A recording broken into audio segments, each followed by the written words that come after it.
I am Dr. Anshu Pandey, and today I am going to tell you about the characteristics of drama. This lecture helps you to understand about the main features of drama, about the characteristics of drama, or you will know about what are the main elements of drama.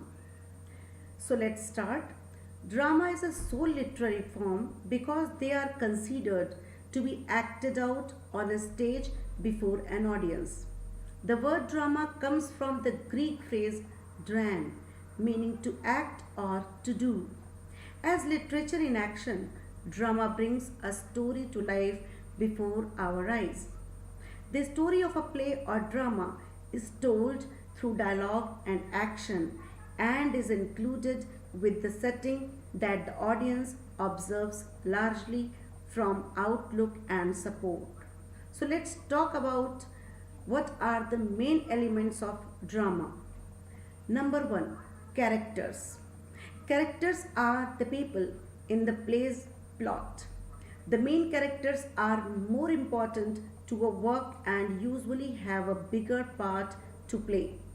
Let's take a look at the different characters. Protagonist.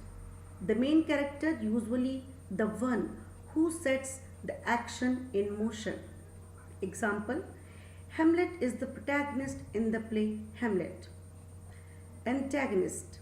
The character that stands as opponents to the protagonist is called the antagonist. He is the villain. Example, Claudius is the major antagonist in the play Hamlet, as he contrasts sharply with the main characters in the play. Foil. A character whose behavior contrasts with those of another character. Writers use foil to highlight differences between two characters. By using foil, author call attention to the strength or weaknesses of a main character. Example, in Hamlet, the passionate and quick to action Claudius is a foil for the reflective Hamlet. Confident. A character that lends an ear and gives his input to usually the protagonist is a confidant. This type of character is most commonly a closest friend or trusted servant of the main character. Example, in Hamlet, Horatio is the confidant. Stock characters. A conventional character who is not developed as an individual but as a compilation of character and gesture evidently shared by all members of a group. These characters are easily recognized by audience due to their repeated form and familiar roles. Examples, a comic, a servant, a fool, a coward, a crooked, a stepmother, etc. Number 2, dialogue. The words spoken by characters in a play forms a dialogue. The dialogue discloses the plot and character of the play. What is spoken must be appropriate to the situation and the role of the character. Number 3, plot. The plot is events that happens in a story sequentially. Normally, the introduction of the character in the opening of the play gives the audience an idea about what the plot possibly. The turning point of the plot is called the climax, when the outcome of the conflict takes place. The plot is crucial for the success of a play. Number 4, setting.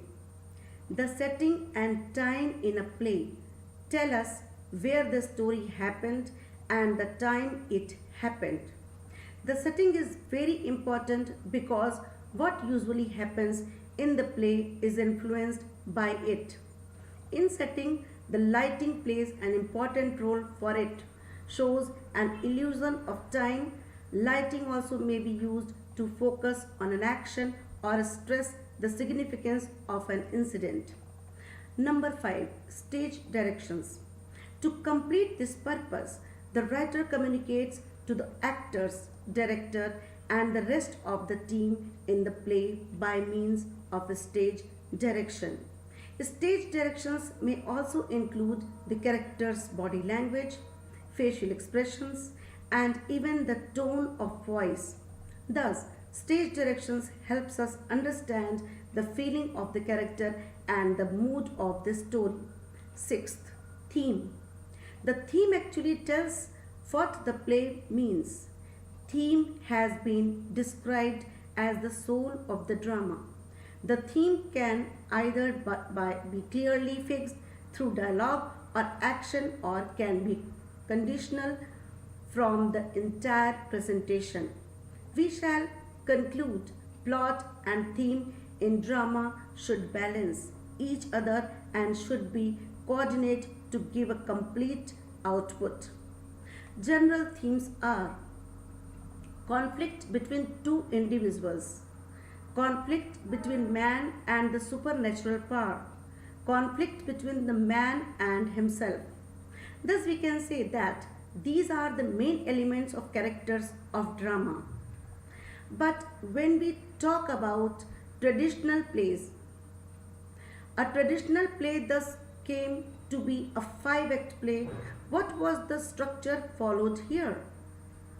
The structure followed here: number 1, exposition or introduction; number 2, rising action; number 3, climax; number 4, falling action; number 5, conclusion. Number 1, exposition. This is the introduction of the play, which provides important background in sequence about the characters, setting, and the conflict they face or about to face. Number 2, rising action. This is the second feature in the construction of a drama. The plot moves forward with more twists and complications in the conflict and many subplots. The actions lead the audience towards high passion, expectations, and suspense. Number 3, climax. This is a turning point in the play where changes may take place for better or worse. The main point of dramatic concentration and the most powerful moment in the plot is the climax. The question and mysteries are born at this point.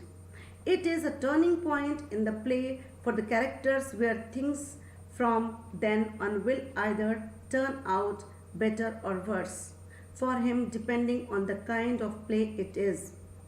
Number 4, falling action. This is the part where conflicts are more or less resolved and the play moves on to its end. Number 5, conclusion. This is the conclusion for the play where everything is better off than when it started, as in a comedy, or things are worse than when the play began, as in the case of a tragedy. Conflicts are resolved, motives are clear, final details are strengthened up. So I hope that you have enjoyed this lecture very much. Thanks for watching me. Thank you so much.